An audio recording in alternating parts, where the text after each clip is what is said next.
Welcome to the Orange Hammer Podcast. My name is Corbett Storick. I've been a licensed general contractor for 8+ years, specializing in new construction, renovation, furniture building. I'm the son of an architect and an interior designer, and I've been surrounded in this industry since birth, watching all aspects from concept, design, build, punch list, and of course, all the problems that come up in between. In my time in Durham, North Carolina, I've noticed a significant gap in knowledge between homeowners who need work and the people who do the work.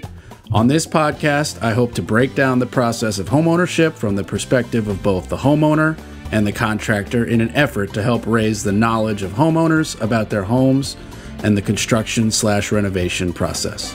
I hope you enjoy.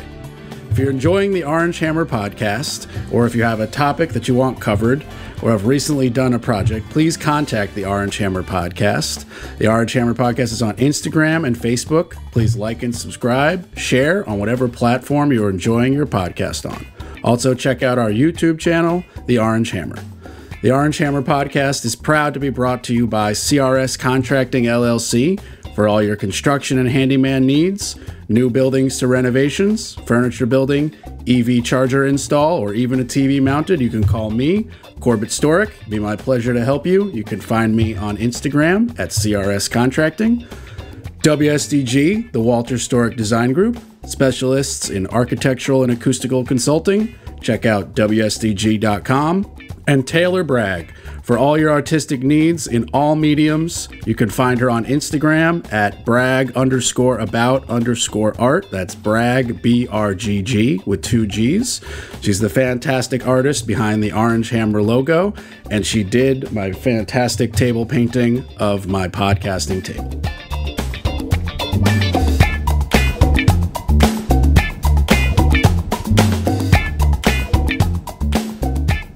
Welcome, everybody. Another episode of the Orange Hammer. We're here with Ellyssia Johnson. We have met through the property management world, which is kind of an interesting facet that I haven't jumped on or into a lot of. So I'm excited to dive into that. So thanks so much for coming. How are you doing today? I am doing well. Happy Friday. Yes, happy Friday. The end of, tail end of busy season, so that's exciting. So you have a busy season? I imagined it was year round. No, we explode probably end of March time. Okay. And it goes till probably the last week of August. So pretty much everybody wants to move when they're out of school, summertime. And yeah, it's crazy busy. So that's our peak season. Okay. I guess that does make sense because in the adult world, you think less about moving in regards to the school year, but it does just kind of work out. Like before you're an adult, you're in school and school ends and then you have to find a place to live, and it just kind of works out that way. Most leases are a year, so then you're ending at that same spot, and it just happens to coincide with a school year starting and stopping, which then, of course, there's an influx of whoever graduated now is an adult looking for a rental property, or even students, because a lot of students are not choosing to live in dorms. So that's, I would imagine, correct me if I'm wrong, but that's a big populace of people that you're interacting with. Yes, in this market, the Triangle just as a whole, we have a unique situation. We have a lot of universities as well as just the medical field, and so we have an influx of medical professionals who move into the area when they're assigned to different hospitals. Mm-hmm. So that happens primarily. You get like travel nurses. Exactly. Doctors who are here for a year's assignment. Exactly. Or 2 year or grad school, or all kinds of. All of that. Yeah. And also, even if you're looking at grade school, parents, while as an adult, you're not thinking of moving and having it coincide with the school year, but a lot of families where Triangle is popular with families. So you have a lot of parents who don't want to move their children mid-school year. So right, of course. They want to have all of that done and in place and settled before the school year starts, which is usually the last week of August. Right. So what company do you work for? I do property management with Acorn and Oak. Acorn and Oak. Yeah. Okay. So I have never dealt with them directly before dealing with you, but they're big enough that like I knew the name, and like you see the signs, and like there's a lot of like massive complexes that I feel like are managed by them. Are they just in North Carolina, or are they all over the country? They are. So I'm not sure exactly what you mean by complexes, because we actually manage privately owned properties. So single family homes owned by individual private owners. Oh, I must be confusing you then with a different company. Yeah, that's just my bad. Yeah. I must be just confused. Maybe it's Oak and Acorn. It's probably something way different, but I definitely have you guys confused then. So Okay. Yeah, no worries. I was wrong on that. Oh, yeah, hard pass. We're not going to edit it. I was just wrong. Yeah, I definitely thought that it was a company that I had seen at an apartment complex. But now that I'm thinking about it, maybe that apartment complex was just called something similar, like the Maple Oak apartment complex or something like that. And that's where my brain just like put the two together. Okay, so it's very interesting. Your company strictly only does single family homes that are owned by somebody privately.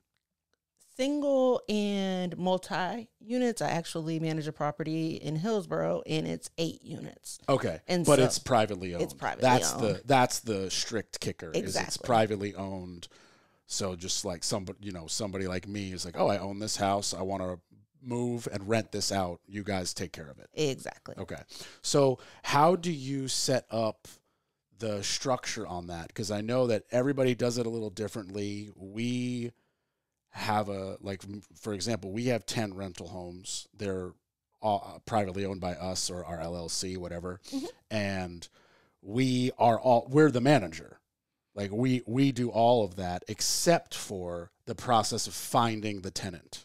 We have delegated that out to a company called West and Woodall. Mm-hmm. They're local realtors in the Triangle, and they have a rental division.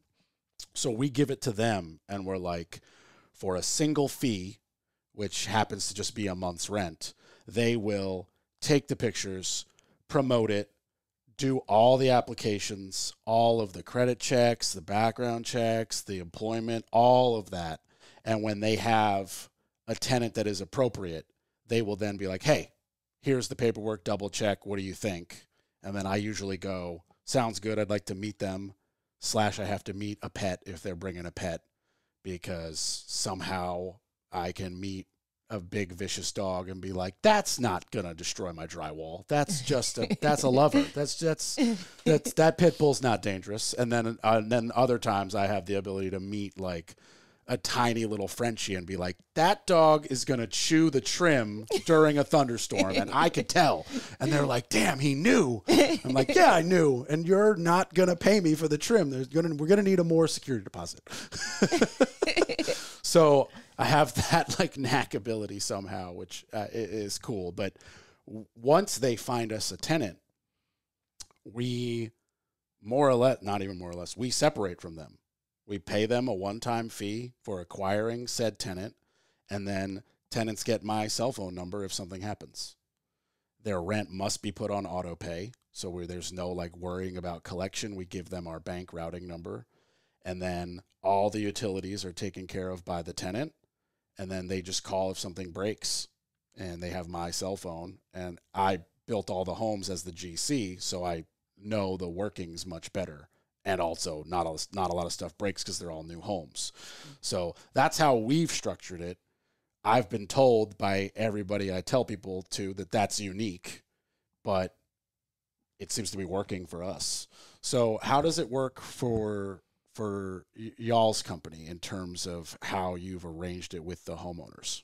So we have what you described. We do have that as an option for homeowners. Okay.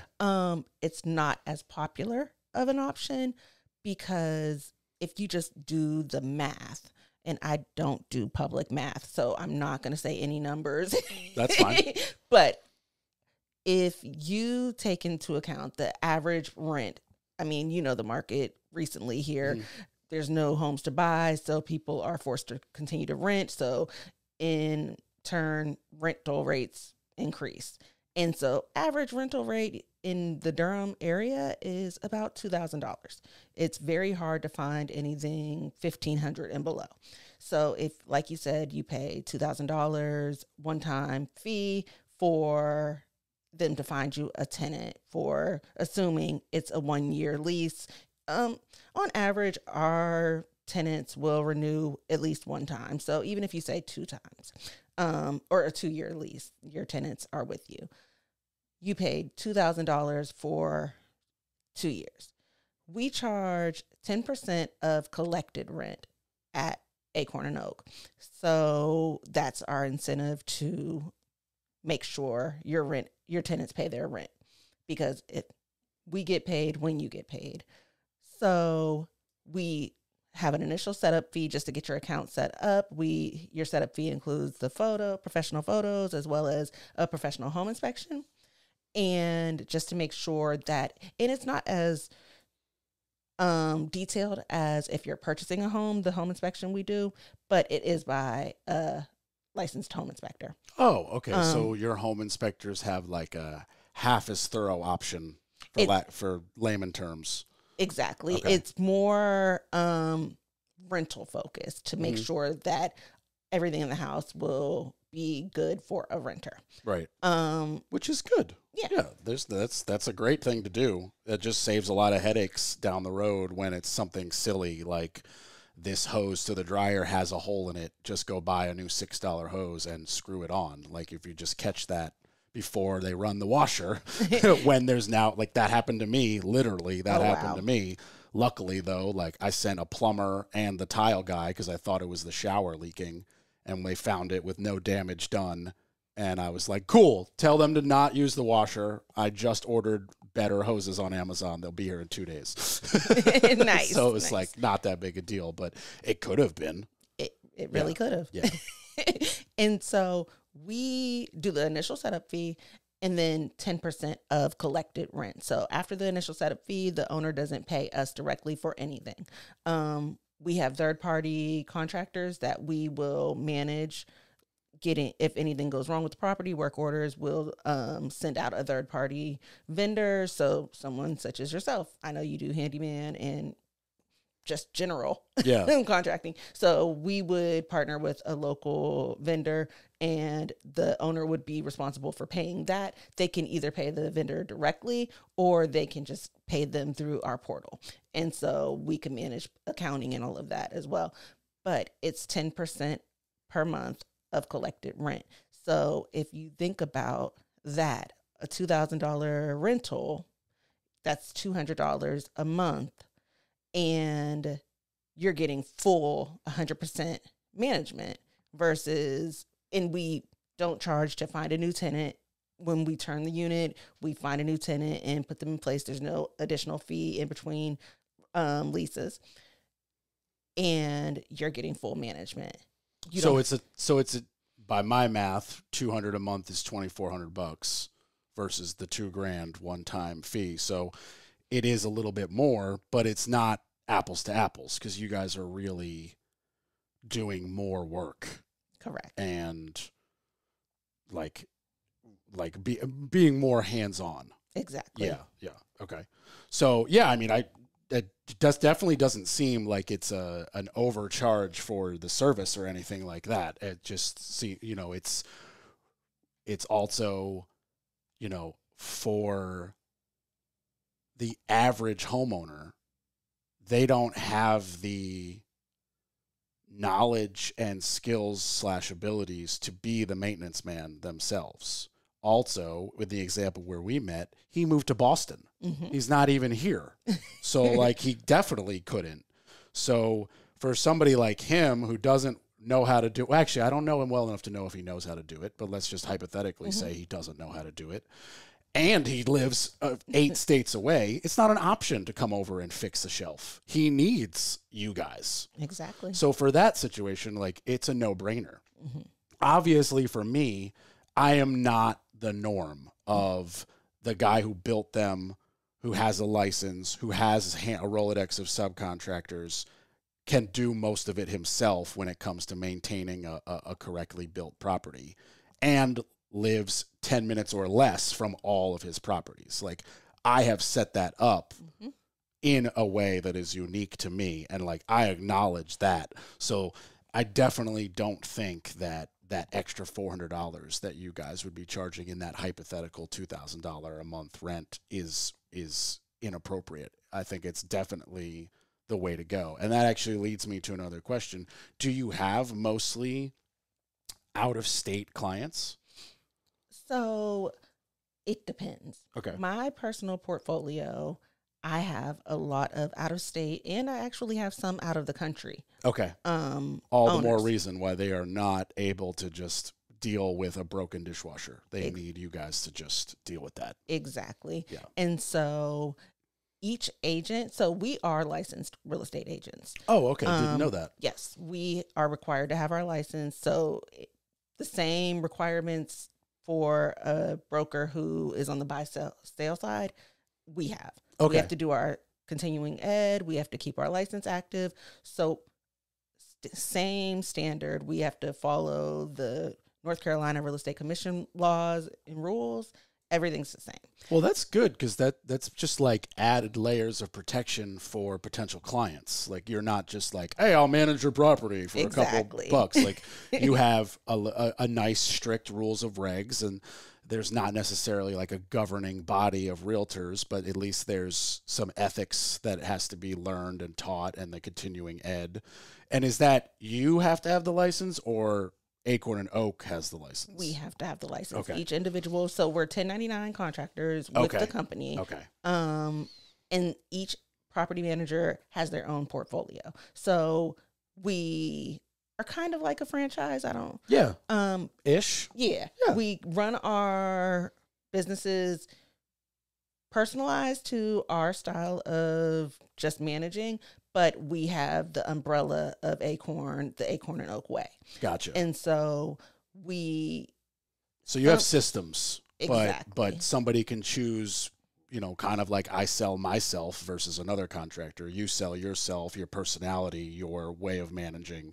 And that would be, since the money is the same, it's really like, oh, I vibe with her. Let's go with her. I know, like, our communication will be this way, and we communicate better that way, or whatever the reason may be. Exactly. Yeah. Exactly. That makes sense. So some agents at the company, they like working with owners who have multi-units. Where I inherited the 8-unit property that I mentioned earlier, but that's not my preference. I prefer to work with pretty much move up buyer or owners. So what does that mean? Move up buyers. So they are, like you said, you own this house and you decide you're going to buy a new house and you're going to rent out your first home. Oh, okay. And so So they're moving on up and they're keeping their first one, and you're like, as an that's investment. Your preference. Okay. Exactly. Why is that your preference?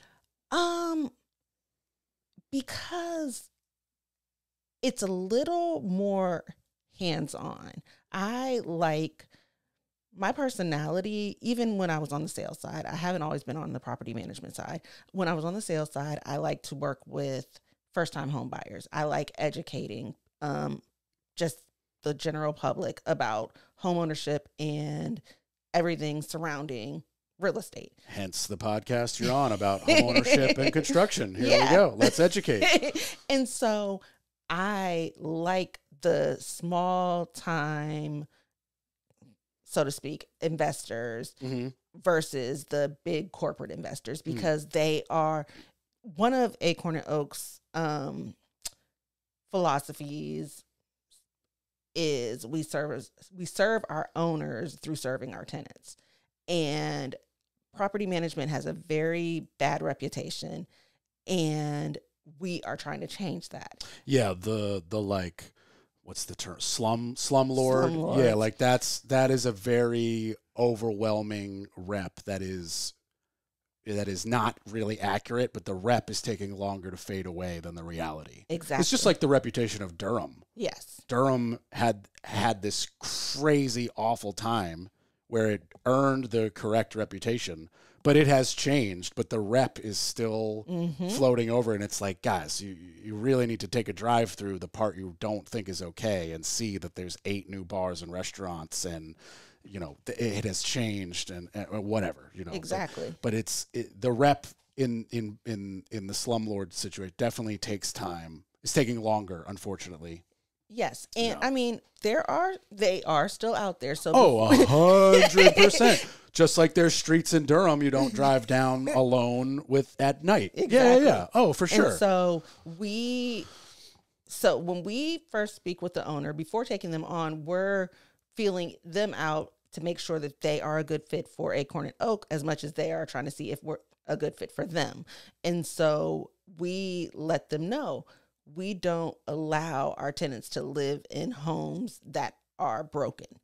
If something is broken, it needs to be fixed. Yeah. And that's part of the reason I like working with the smaller investors, because it's more likely that they are in touch with the average person. And I don't want somebody to live like that, where when you get a corporate investor, it's about the money. Yeah, and also if you're a private homeowner, by definition, it's your home, and it's not a guarantee, but for the most part, we all think that when you own your home, you care about it more. Mm-hmm. So even when you're leaving it, and let's say you're buying the second home and moving into it, you still have a mentality of like, we own 2 homes. It's not like you own 7,800 of them in 18 apartment buildings where you're like, I don't even care. Go in and paint them all brown. Like it's about the money, like you said. But if you really care about like your 1 or 2 single homes, or even, in my opinion, up to 10 or 20 single homes, there's just a mentality that was built from that start. You know, most likely, correct me if I'm wrong, the person who bought this home didn't buy it thinking about it being an investment. They bought it because they needed a home. And then life got successful, or they had to move, or both, hopefully. Yes. And they realized they could afford a bigger, better second home without needing to sell. All of a sudden, they realized this incredible home that served our family can now continue to serve our family in the form of passive income. Exactly. But the care doesn't leave. Exactly. So I get it. I mean, I have it for the homes we've done. The newest one was mostly subcontracted out, but most of the homes, like, I literally bled in them. You know, even the newest one, I still put in the kitchen cabinets with my bare hands. Like, I know how to do it. I do it better than my sub, and for obviously less money. So I care. Like, exactly. I'm not unique. Let's be clear. A lot of people care about their homes, but that's why my tenants have my cell phone number. That's why we just negotiate the lease when it's over, just on a phone call. Like, oh, you want to sign? Well, this is what the tax increase has dictated the rent increase must be. If you want to sign a 2-year lease, let's go 50 below that because you guys are, zero maintenance tenants. Like, that's a conversation that we can just have. A lot of corporate entities that you're not dealing with, they don't even want to have that conversation. They'll just simply send you a piece of paper that says, the new rent is X. Are you re-signing? Yes. And It's like, whoa, like, wait a minute. Yes. And the rent increases have been astronomical over the last few years, and just the housing crisis in the Durham area as a whole. I mean, you throw that in with the Corona mix over the last 2 or 3 years, and it's been insane. I mean, I had Sarah Wagger on my podcast a couple episodes ago, and she was happy that she paid like $80,000 over asking for her house in the middle of coronavirus. Oh, wow. But like that, when she told me that, and I was like, and when did you do it? And she gave me the dates. I was like, yeah, that's what was happening. Like, she wasn't being ripped off. That was just like, she was going to lose it because there were enough $75,000 over asking bids. Like, that's just the world that was in. Yeah. And I mean, we can debate whether or not she was being ripped off, but Well, I get what you mean. I mean, yeah, I guess we could debate it. I guess what I more meant was like, I think we would agree. I think we both agree she was being ripped off, but I think we would also both agree that it wasn't just her. The market was dictating that across the board. Exactly. Yeah. Yes. I had a realtor in here tell me that she had somebody who was so upset of losing out on bids or whatever, trying to buy a house, that they went in. The number over asking was astronomical, but the $100,000 due diligence was like, I just couldn't fathom it. I was like, you don't get that back if you back out. She was like, nope. I was like, wait a minute. You're gambling $100,000? Like, what if the foundation is screwed? The guy doing it was like, I don't care. I will inherit the screwed foundation and fix it. Like, that's how frustrated he was, losing out, putting in 60 over asking, 70 over asking, 80 over asking. He went in with some absurd over asking with $100,000 due diligence. And you're a realtor, so you understand that's nuts. Insane. I just had this conversation with my sister yesterday because she's a mortgage broker, and I've been out of the buy-sell market for a little while now. And when I was in it, due diligence fees, I was telling first-time home buyers, you need about $2,000 to just get to closing. And that encompassed everything from due diligence fee, earnest money, inspection, everything. You can cover it in $2,000. That's a good amount of money. Yeah. And now she was telling me that $2,000 for due diligence is the norm. And I'm like, I just was floored. Yeah. It's just, it has changed so insanely. We're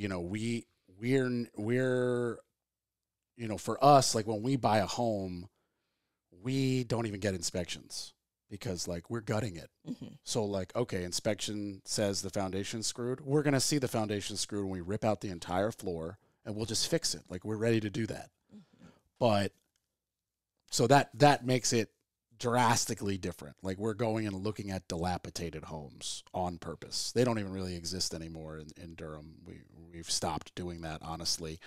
Our next rental will be a new construction that we build on land we bought next to one of our current rentals, just because we can't really find like the $50,000 to $100,000 condemned home. They've already been bought by other builders who just demo what's there and put up like 4 townhomes or something.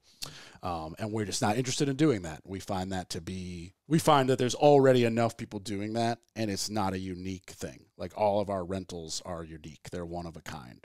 When you walk into them, their layouts are not like anything you've seen before, because my pops and my mom for that matter, they are gifted architects and designers. Okay. And we work together on these. And so like from the outside, it probably looks exactly the way it did, other than like paint and maybe some new front railing. But when you go inside, like almost every wall that could be taken down is taken down. Even the load bearing one, we throw up a big header and rip it down and just complete, like we definitely like make them look way different than what you would think when you park in front of it. And we're proud of that, to make unique, because there are plenty, if not most of the homeowners throw up the same box over and over again. And we just kind of cookie cutter. Yeah. We just kind of refused to be that person. We're just not interested in that. As a real estate agent, I appreciate that. I'm sure, our agent is usually upset at us that we're renting them, because she's like, man, I wish I could be selling this house because it looks so cool. And I'm like, man, 10 years. We'll call you. Yeah, we're going to rent it for 10 years and then you're going to sell it. Just don't retire. She's like, oh, I'm not retiring. We're good. So that's kind of our generalized plan is to sell them at the 10-year mark when all the guts are still good and don't really need to be thought about being replaced yet. So get it out of our hands before like there's catastrophic failures. So circling back to you as a manager, how do you go about finding your subs? Because in our situation, the homeowner provided you with me because he had gotten my number from his neighbor, who I have done so many things for, that I think, believe it or not, the neighbor gave my number and was like, you should call Corbett for your whole interior renovation. And he didn't, and then had a lot of problems with his interior renovation. And I was like, should have called me in the beginning.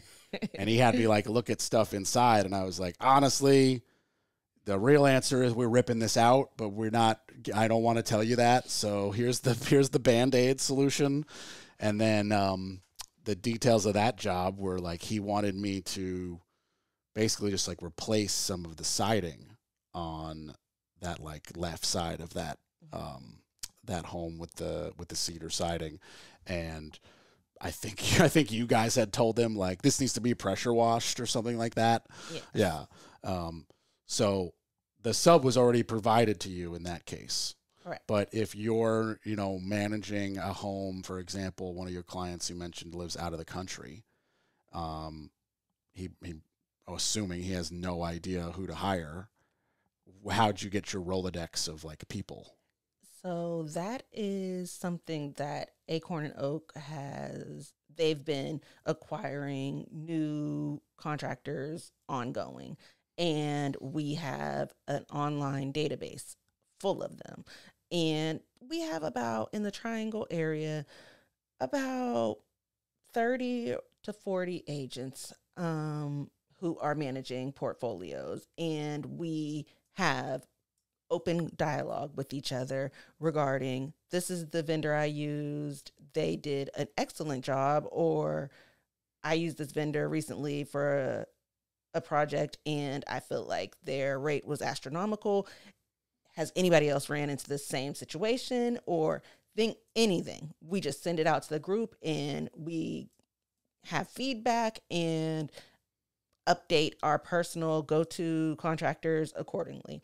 If we're in need of a plumber or something very specific, we send it out to the group. Does anybody have a contractor that they know would handle this specific issue? People will send out recommendations. If nobody has one, we'll say, let us know when you find somebody. And we just go from there. Okay. So it's more or less an internal Rolodex that you've already created over just how old is Acorn and Oak? Do you know? 10 years. 10 years. Okay. Yeah. Well, you're collecting for 10 years then. Yeah. That's, that's such a great resource. 40 agents over a decade collecting the best, the worst.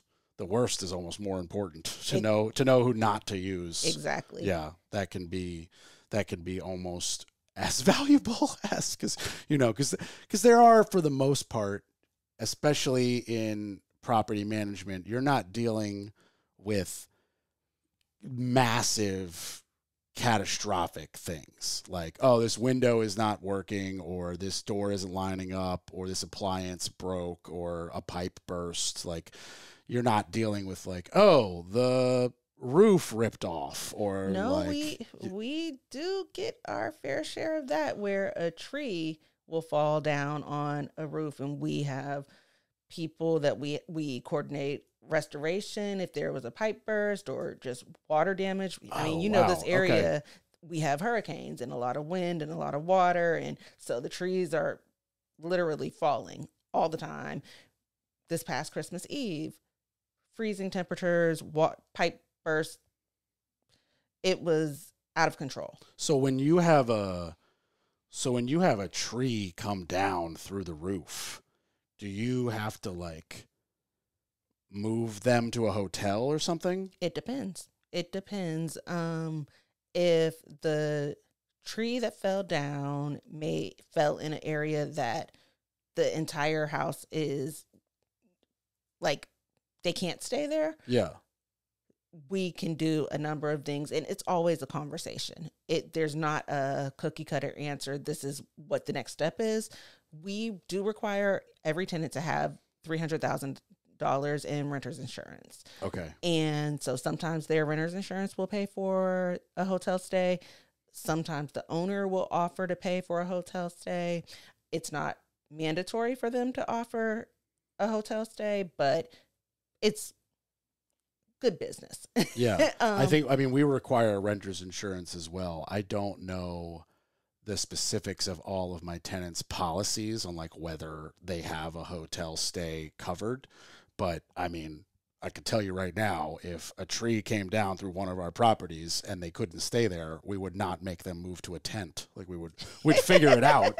Our insurance would probably pay for their hotel because we have. It depends. You know. I met with the insurance agent, and she let me know that a lot of agents will a lot of tenants, they don't want to pay for renter's insurance. So they'll get the cheapest policy just to meet the requirement. Mm-hmm. And that does not cover pretty much anything. But she says she makes sure all of her tenants, as well as owners, because she does both policies, will provide at least that. The most needed items that she sees come up. The hotel stays, another big one is when appliance fails. A refrigerator goes out or the power goes out and all the food goes bad.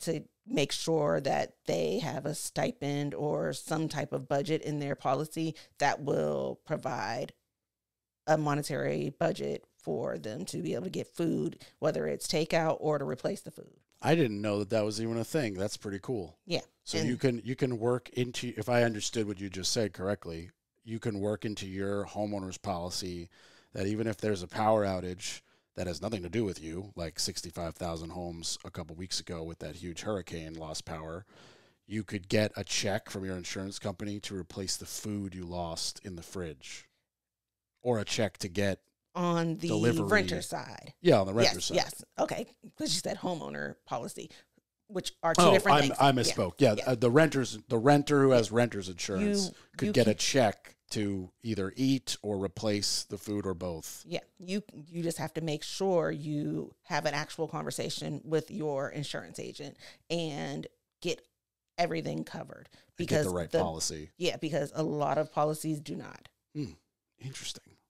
I never would have even thought that was something that could be covered. That's very interesting. Yeah. But it does make sense as you say it, because like, I guess for me, I think more of myself when I think of that situation of like one dude with a handful of pre-made meals in the fridge, you know, whereas like if I was a family with 5 kids, there might be $400 of a Costco trip in that fridge that I just lost, and like, hundreds of dollars of protein and milk and eggs and exactly. Then the added cost of, okay, yes, they are covering that food and they're going to get the refrigerator replaced, but in the meantime, you have to eat. Right. And that family of 5 eating out adds up real quick. Yes. Yeah. No, it does make a lot of sense. I get, no, I don't think any of my tenants have kids, so they probably have a smaller insurance policy and less in the fridge. But not that we would mind renting to a family, but if I ever rented to a family, I would imagine / hope that their insurance policy would be a little bit different. Mm-hmm. Maybe that's something I will start asking. Just simply never thought about that. Yep. Yeah, that's very interesting. I have met quite a few insurance people recently, and I've got one who's going to come on the podcast in a couple of weeks. So I'm going to make sure to ask her about that, because that's a very interesting point. I don't know how many renters are even aware of that, because like you said, most of them are on more of a budget, hence why they're renting, and they're just getting the minimum renter's insurance to just qualify for just to be able to check I have renter's insurance, because like exactly. we require it, like you require it, but we don't set a required monetary amount like you do at the 300,000. Yeah. Yep. It's very And interesting. even with the monetary amount, there's still levels to it, because what does that cover? And so you want to, it's very important. I mean, insurance, that's a whole nother topic. It is. But yeah. you really want to have that conversation on the front end, because when we have these situations where trees are falling like crazy, and I feel like they are falling more, and it may just be because I'm in the industry and so I'm more aware of probably it, yeah. But every time it rains, I feel like there's 3 tenants reaching out. Tree fell. I mean, one of the things I tell people when they want to build a new house is no trees within 60 feet. Oh, wow. Just take them all down. And they're like, oh, no, I want to keep it. I'm like, I don't care. Take it down. Because the tree might not even fall, but the roots are going to mess with your water pipes in 10 years. And you know what? Trees. It's funny that we're just on that topic, because like we said earlier, a lot of my tenants are relocating because they get jobs in the Triangle or what have you. And I just recently had a tenant who relocated here from Texas. And when she had the showing, which we did a virtual showing, she was so excited because, oh, there's trees. And she's like, we don't have trees where I'm from. And so this is exciting. She gets here and she's now stressed because bugs. In North Carolina, we have bugs. And she's like, there's roaches. And I'm like, they come from outside. A lot of them fly, and it doesn't have anything to do with you being a dirty person or what have you. Bugs come with trees. It's 100% accurate. And people who relocate here do not think that. And they are immediately stressed when they see bugs in their house. Yeah. Oh no, it's a real thing. I had a tenant, this is anecdotal, but it's true. I had a tenant, they kept calling me and they were like, look, we know you're a good property manager, but like we are getting roaches bad. And I was like, okay, we will, I'll give you a number for pest control. You send me the bill, like you don't even have to pay for it. And they were like, I don't even know if we have to do that. They're just coming in from this one light. And I go and I was like, I can't see any of them. And what I end up like spray foaming all these openings closed. And I'm like, okay, well now they can't get in. 6 months later, hey, they're back. Finally, I'm like looking at a different something else at the house. And I noticed that like, there's like 4 trees from the neighbor going up over the fence and basically a moonshot arc touching the top of the roof. And I was like, there's the bug superhighway right there. Right. And I finally get like a picture of these roaches, and I'm not a bug person, but my girlfriend's brother works for, I think, Terminix. Okay. And he's like always crawling under houses and doing all this. And I was like, hey man, what do I do here? He's like, oh, they're following that tree. We'll send my guy. He'll go in the attic and do whatever, blah, blah. And so I was like, okay, he can do whatever he wants. Let's even do some treatments. But the first call after that was to my landscaping dude. I was like, Marco, see that fence? Go straight up, cut everything. It's not ours. I don't care. It's their responsibility. It's my responsibility when it's on my side of the fence. And if these people don't want to treat their tree correctly and get it, like, not my problem. I've got a bug issue now. And it basically went away just because there was no highway for them to, they like water, they'll take the path of least resistance. Yeah. But it was nuts. Like I poked my head in there right before we did the treatment when I saw the bug superhighway, and I was like, I can't find the opening, but there are hundreds of them. So many of these, and I was like, they've got to just be coming in from this tree because there's no other spot. And I'm like, I'm looking around. You guys are not dirty. Your trash is bagged. Like, you're good tenants. Like, I don't know what's going on here. So we had to just get it taken care of. At some point, you just got to bite the bullet. And like, they re-signed at an increased rate. They're very low maintenance. So it's like, I view that as my job as the landlord. I don't know what the laws are on that, but it seems like it's something I should deal with. As far as pest treatment? Yeah. So I don't know what the laws are either, but as a company, that is a tenant responsibility. Me personally, It's a tenant responsibility. exactly. Really? So me personally, the way I run my portfolio is if you notice a pest problem within the first few weeks of moving in, we'll treat it. Like I'll have the owner take on that expense. But if it's once you've been moved in, then it becomes a tenant responsibility. That's interesting. That's interesting. Yeah. I guess the potential of it being the tenant's fault Exactly. is higher the longer they've been there. Exactly. Yeah. I guess it's probably circumstantial as well. Like if it's like, oh, the basement is leaking and is moist and is attracting a bug that likes the moisture, that's not really the tenant's fault. But Agreed. Yeah. Okay. Gotcha. So in that situation, I would have that conversation with the owner and say, even though we say Right. once the tenant's in there, it's their responsibility, just be a good person, be a good human, and you're repairing the leak. Let's give them a one-time treatment or what have you. Yeah. And I guess that's literally why you exist, to have that middleman conversation and be like, look, we've had a blanket, it's the tenant's problem, but this isn't really the tenant's fault. You should have fixed this drainage problem 8 years ago. Exactly. So maybe do it now, because it's just going to be, And it's not expensive when you think of the grand scheme of it. A one-time treatment, 100, 150. Yeah. And you have a happy tenant versus a disgruntled tenant. They're not going to take care of the home, and it just is a ripple effect. Yeah, that's 100% true. Yeah. I didn't even really think about it being the tenant's fault because it was the type of bug and it was in the attic. Yes. There's no food up there. They don't go up there. There's not even a ladder. It's a scuttle hole. I have to bring my ladder. You know what I mean? My tenants are also not allowed in my crawl spaces or my attics. It's in the lease, and our crawl spaces all have padlocks. Okay. And we have a water shutoff located on the main level if something breaks. And all the tenants know where it is. So if like something bad happens, and they hear a pipe break in the crawl space or whatever, I can be like, go under the sink, hit the water shutoff. My plumber will be there in an hours, and he has the lockbox code. All my houses have lockboxes with the crawl space keys.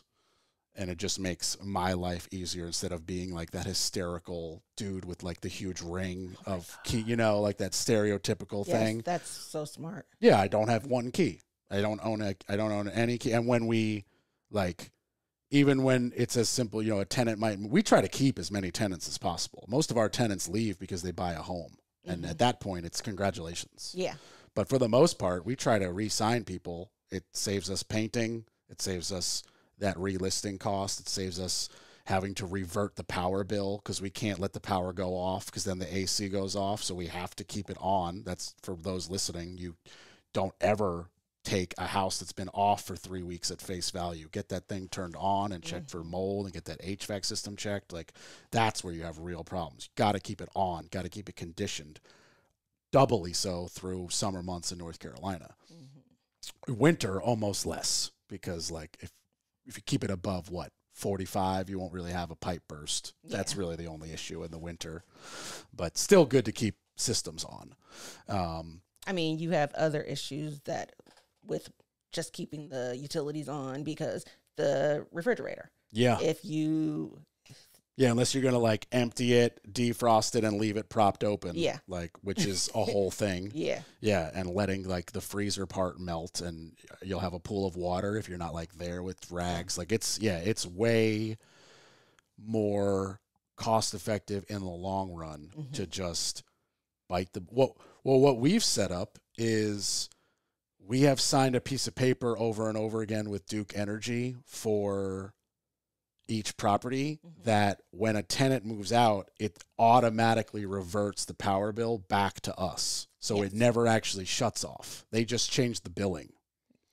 So we never have to worry about it. So I can send, because a lot of times I have not realized that the tenant moved out as they're supposed to, turned off the utilities again as they're supposed to, and then I send my cleaning lady there, and she's like, I got no water and no power, and I canceled 3 people for you.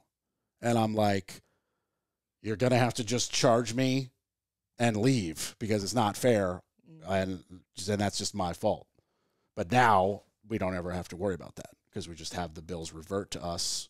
We pay, the month's utility bills while we paint, clean, relist, and then there you go. Yeah. And it just saves so much heartache and headache and having to call Duke and get that, boop, boop, boop, press number 6 to prove you're not a robot. Or calling Durham to get the water back on. Like it's just a frustration, Yeah. They're always mad on that phone. They're always angry. They hate their job. Durham, one call, I hate my life. What do you want? Like, it's awful. It's terrible. Yeah. But, those little things, though, can really just remove that. I guess, how does that work for you? Does it revert back to your company, or do you have it set to revert back to the owner? So that's another thing that it depends on how you want to run your portfolio. Okay. Me personally, I don't do the revert to owner because when we set it up, it would revert back to Acorn and Oak. Okay. And it's always an issue because Acorn and Oak manages over 2,000 properties in the Triangle. And there is always, for whatever reason, an unpaid bill. And so Duke is the biggest one that we have pushed back that they will not revert it back to owner unless all of these bills get paid. And it's like 50 different properties, 50 different owners, 10 different agents. And so they view you as one client. As one. And it's like, whoa. Like, this is a different agent with 10 properties that they have to do. Exactly. And so me personally, because that's such a headache, I have my owners. I have a template. I say, your tenant's lease ends on this date. Call and make sure that it gets reverted back to you and there's no break in service. Yeah. And then I have another template that says your new tenant starts their lease on this date. Make sure you call the day after to make sure that everything was transferred over because we don't want you to get paid or charged for what the tenant is using now. Yeah. I mean, I think that's a smarter move. That's what we're doing, but we obviously there's no other option for us. But it just seems to just remove headaches, It just seems to remove headaches. And then obviously, like, we're never dealing with the internet. That's completely tenant. All we do is make sure that the wire is correct in the house from the outside to the inside. We like to when we build our houses, I like to make sure that when I have a conversation with the electrician, I like to go find a centralized closet that has a high shelf, and if it doesn't, I'll build a high shelf, and I'll be like, put an outlet right there for the Wi-Fi. Oh, nice. And run the coax from there through the house to the outside, so that all Time Warner has to do is plug in the outside. Because one time my electrician forgot to do it, and Time Warner had to put a hole in a vent, run it in the crawl space. I had to go buy a 2-foot drill bit and drill up into a closet because he was like, we don't do inside the home. We do crawl space as our max limit. And I was like, what are you talking about? Like, this is supposed to be plug and play. Yeah. And it was not, because really my electrician just didn't, I don't use them anymore, but my electrician just didn't put any cabling for internet or cable, just zero. And I was like, we need a Wi-Fi router. So now I make sure, I'm like, look, they all need one cable, one power. Just put it up there, dedicated, its own circuit. So nothing can trip it. It's high, it's centralized, which are both very good for Wi-Fi signal. And it just makes life easier. Yeah. Yeah. But those are the little things I try to do that just make, life a little bit easier for the tenant. And I think will come back to reward us when we have tenants take better care of our home and when we can sell them very easily when we want to, resell them. The person who buys the home is going to need Wi-Fi. It's not going away. Yeah. Yeah. Our last house, I put a universal EV charger because I just know that's the future. Yeah. That's very smart. Yeah. And I think that that's very marketable.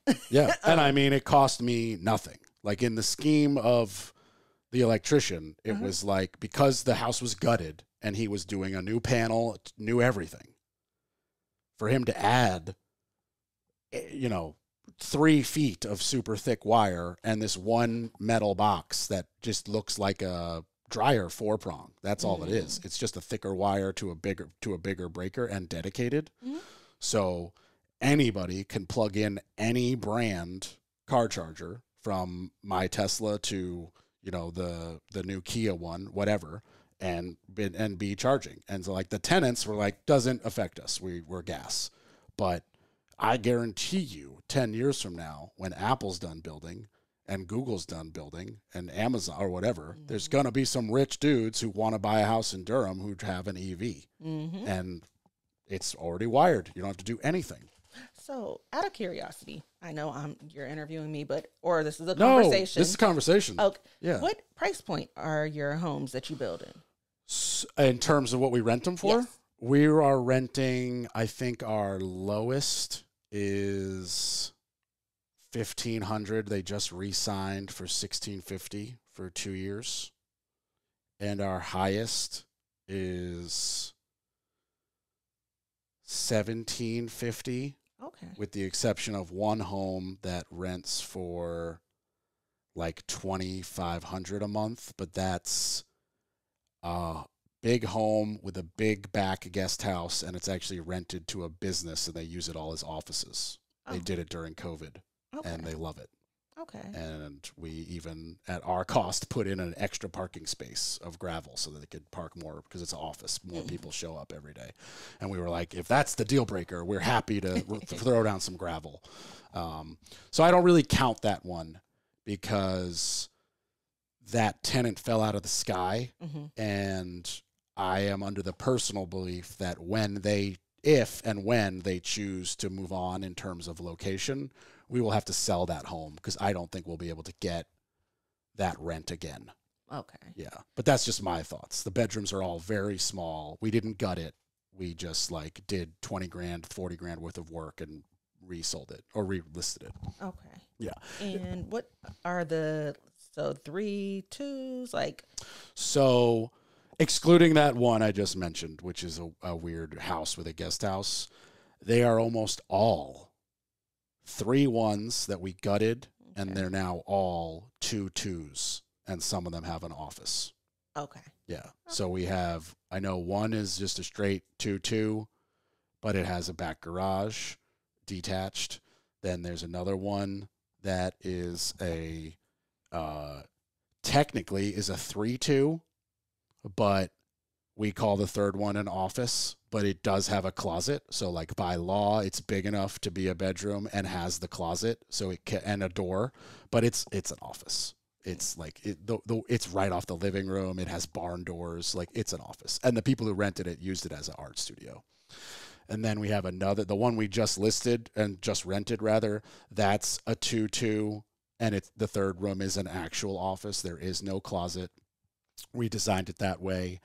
Barn doors again, but this one actually has its own exterior entrance. Okay. So somebody could actually run a legitimate business, because I'm sure you're aware, and for listeners, if you want to do a home business where you like see clients, by law, they have to have its own entrance. Okay. You can't have them come through the front door and walk through your kid's room and then go into your office. You have, by law, you have to have like a hair salon. If you want to do it out of your home, you have to have a business entrance.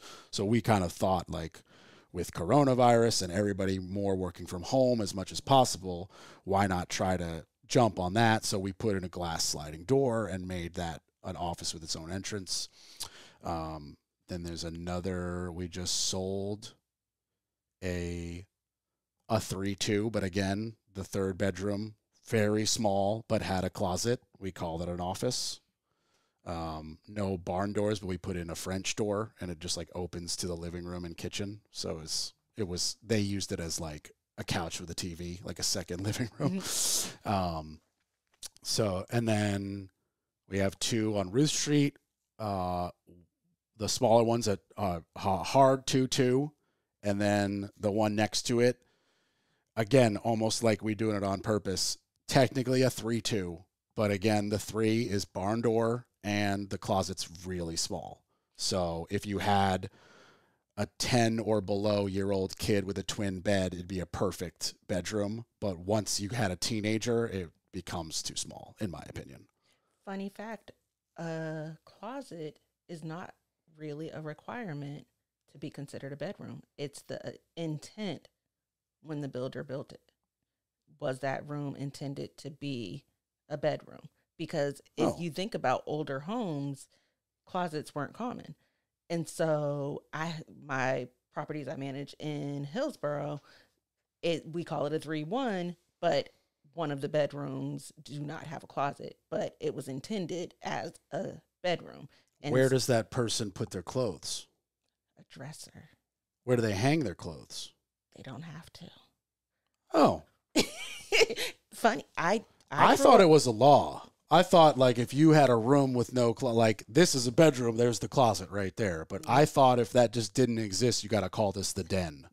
That's a misconception, and people took it and ran with it. But we just had this conversation with the property managers in our email thread where we are trying to figure things out. It's not a requirement. I believe the requirement for it to be considered a bedroom is there has to be 2 ways to exit. That I know is true. You need a window or 2 doors. Yes. Because I know that I'm doing a job for somebody where they want to refinish their attic. Mm-hmm. And I was like, if you want to put a bed up here, we need to cut that wall and add a window. And he was like, what if I just want to have like an office? I was like, you don't need anything. Yeah. I was like, then you could, then you're good. It's all about what you want to call it and market it. Yeah. I was like, if you want to resell, it's like, he's like, I don't really care about resale. I need an office. And I was like, cool, but you can't say this is a bedroom when you resell it. You got to say this is a mechanical room / office. He's like, okay, bonus area. Fine. Yeah. Get bonus creative. room. Yeah. Just in case you can't call it a bed. And we're not building a closet. But I guess I had no idea. Yeah, it's not required to have a closet. And so you don't need to even supply that dresser? No. You can just build a room without a closet and make sure it has 2 ways of egress for fire code, and you can call it a bedroom. It depends on the intent when you are building it to determine if it's considered a bedroom, yes. But, okay, how does that work for different homeowners later? They have no idea the intent of the builder. Can they just change the intent? It really, it's very subjective rule.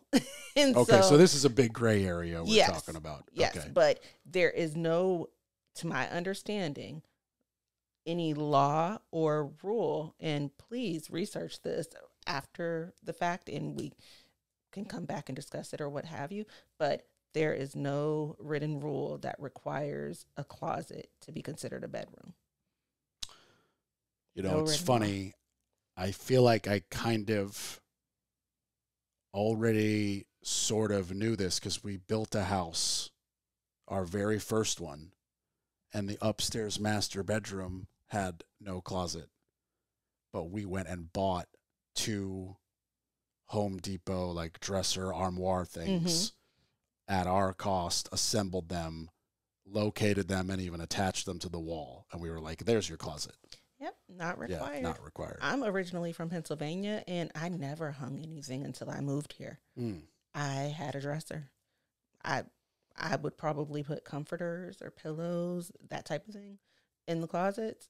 I'm from Erie, so we had lake effect snow. So comforters, coats. I'm from upstate New York. I get it. Yeah. But never used a closet, never hung anything, never thought twice about it. It's the opposite for me. I grew up in a house where, like, my mom had 3 separate closets to herself. And we had a closet in the basement with everybody's winter stuff hanging. And, like, we're closets everywhere. And when we design houses, we're like, where can we sneak another closet? More storage. So I guess that's just the way that we've always thought it. But Stacy Sloan, who's our, like, family realtor, I don't know if she has said it because it's the law or just said it because it's kind of a duh. She's like, you need a closet to make it a bedroom. But I don't know if that's, again, that might just be like the duh, but not the law. Yeah. Yeah.